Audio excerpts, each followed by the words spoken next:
त्यांनी कधी ऑफर दिली तुम्हाला? मला ऑफर प्रत्येक पक्षाने दिली. पवार साहेबांनी दिली, काँग्रेसच्या मोठ्या मोठ्या नेत्यांनी दिली. इव्हन मला सोनिया गांधींनी तेव्हा ऑफर दिली होती. बरं.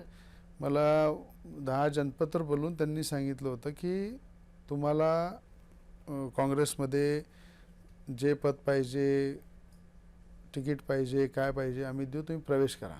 बरं. तर मला असं आठवतं की जेव्हा करकरे, सालसकर, कामटे जेव्हा आपलं बॉम्बस्फोट झाला होता आणि जेव्हा मोठ्या प्रमाणात करकरे, सालसकर आणि कामठे जेव्हा त्याच्यामध्ये शहीद झाले, तेव्हा त्यांच्या परिवाराला घेऊन 10 जनपद मीच गेलो होतो.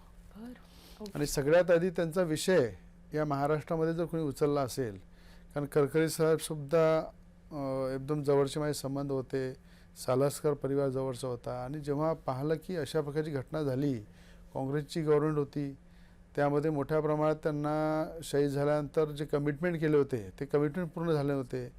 त्यांना शेती देणे, पेट्रोल देणे, त्यांच्या कुटुंबाला काही आर्थिक मदत देणे. तर त्यावेळेस 10 जनपदवर सोनिया गांधीकडे घेऊन जाणारा मी होतो की त्यावेळेस त्या शहीद कुटुंबांना मदत मिळाली पाहिजे. त्यांच्याबद्दल आवाज मी उचलला होता. आवाज उचलून विधानसभेमध्ये आवाज उचलला. अनेक प्रश्न इथून तर दिल्लीच्या मंत्रालयापर्यंत उचलले आणि त्यांना न्याय मिळवून दिला. तर त्या काळापासूनच मला जे अनेक पक्षांनी राजकारणामध्ये, काँग्रेस असो, NCP असो, बाळासाहेबांनी तर मला घरी बोलून माझा हात पकडला होता आणि मला म्हणे, रवी मला तू सोबत पाहिजे. म्हटलं साहेब मी सोबतच आहे. तर मला त्यांनी मी सोबत म्हटलं, तर असा सोबत नाही पाहिजे, महाराष्ट्रासाठी तू मला सोबत पाहिजे. तेव्हा मी बाळासाहेब म्हणजे आमच्या अजूनही हृदयात आहे. मी फार त्यांना म्हणजे राजकारणामध्ये खूप कमी लोक आहे ज्यांचा हे हृदयात राहतात.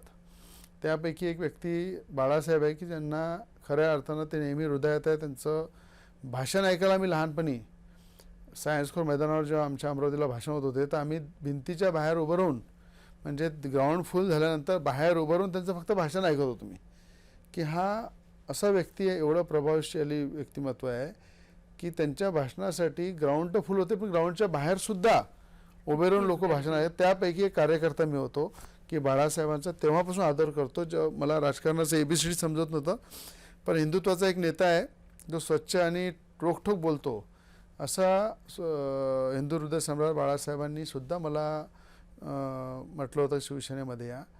आणि मला असं वाटतं की मी कुठल्या पक्षामध्ये न जाता मी माझी पक्ष स्थापन केला. त्या पक्षात मी नेहमी काम करत राहिलो.